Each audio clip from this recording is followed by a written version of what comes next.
Hello friends, Debolina Rajdeep রান্নাঘরে তোমাদের সবাইকে স্বাগত জানাই। আজকে আমাদের রেসিপি চিকেন কষা। এটা বানাবার জন্য প্রথমেই আমি 500 গ্রাম মাংস নিয়ে নিয়েছি। এবার এটাকে কি করব? এবার এটাকে আমি চাকাচাক করে ধুয়ে নেব। আমি জানি এটা তোমরা সবাই জানো, তাও আমি একবার জাস্ট বলে দিলাম মজা করে। তো আমিও এখানে মাংসটাকে ভালো করে ধুয়ে নিয়েছি। এবার এটাকে ম্যারিনেট করব। আমি ম্যারিনেট করবার জন্য 1 চামচ নুন, 2 চামচ হলুদ গুঁড়ো ও 2 চামচ ভিনিগার দিয়েছি। তোমরা এখানে টক দইও দিয়েও মাখিয়ে রাখতে পারো। আমার কাছে ছিল না, তাই আমি টক দই দিয়ে মাখাতে পারিনি।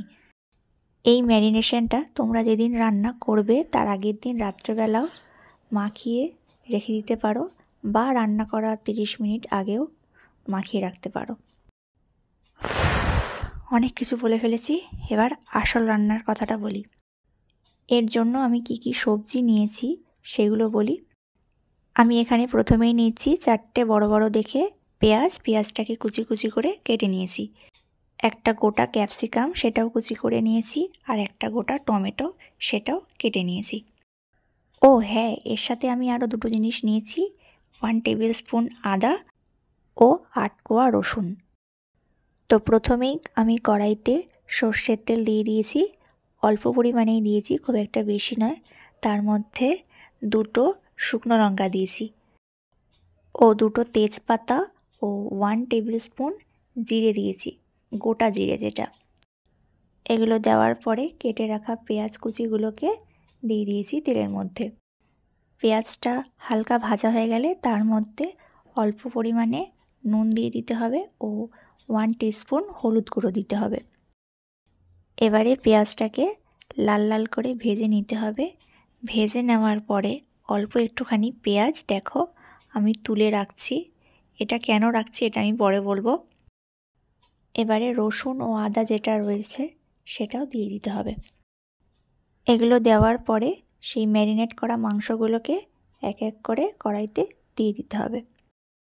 চিকেনটা দেওয়ার পরে হালকা নাড়াচাড়া করে 2 চামচ জিরে গুঁড়ো, 1 চামচ ধনে গুঁড়ো ও 2 চামচ লাল লঙ্কা গুঁড়ো দিতে হবে। এই যা, আমি একটা বড় ভুল করে ফেলেছি। এখানে যে আলু দিয়েছে সেটা তো আমি বলতেই ভুলে গেছি। আমাদের সবথেকে প্রিয় সবজি আলু, তাকেই আমি বেমালুম ভুলে গেছি। তো কী বা করা যাবে, মানুষ মাত্র ভুল হয়, তাই আমারও ভুল হয়েছে। তো এখানে 4টে আলু কেটে দেওয়া হয়েছে। তারপর একে একে টমেটো কুচি, ক্যাপসিকাম কুচিগুলোকে দিয়ে 4টে লঙ্কা দেওয়া হয়েছে, কাঁচা লঙ্কা, সব দিয়ে কষানো হচ্ছে। ভালো করে কষানোর পরে এবার এর মধ্যে 1 মগ জল ঢেলে দেওয়া হচ্ছে। এই জল দেওয়ার পরে মাংসটা সিদ্ধ হওয়ার জন্য একটা পাত্র দিয়ে চাপা দিয়ে দেওয়া হচ্ছে। কিছুক্ষণ পরে যখন জলটা ফুটবে তখন ঢাকনাটা নামিয়ে দেবে ও 2 চামচ টমেটো সস ও 1 চামচ গরম মশলার গুঁড়ো দিয়ে দেবে। জলটা একদম কমে আসলে ওর মধ্যে 2 চামচ ঘি অ্যাড করে দেবে। ঘিটা তোমরা নামানোর আগেই দেবে। আর চিকেনের যে গ্রেভিটা সেটা যদি তোমরা গাঢ় করতে চাও তাহলে জলের মধ্যে একটু কর্নফ্লাওয়ার গুলে ওই ঝোলের উপর দিয়ে, মানে ওই মাংসের গ্রেভির উপর থেকে ছড়িয়ে দেবে। আজকের ভিডিওটা এখানেই শেষ করছি। রেসিপিটা কেমন লাগলো অবশ্যই জানিও। যদি ভালো লাগে তো লাইক, কমেন্ট, শেয়ার এবং চ্যানেলটা সাবস্ক্রাইব করে দিতে একদম ভুলো না। তো আজকের ভিডিওটা এখানেই শেষ করছি। দেখা হচ্ছে পরের দিন অন্য কোনো নতুন রেসিপি নিয়ে। তো আজকের মতো টাটা, বাই বাই।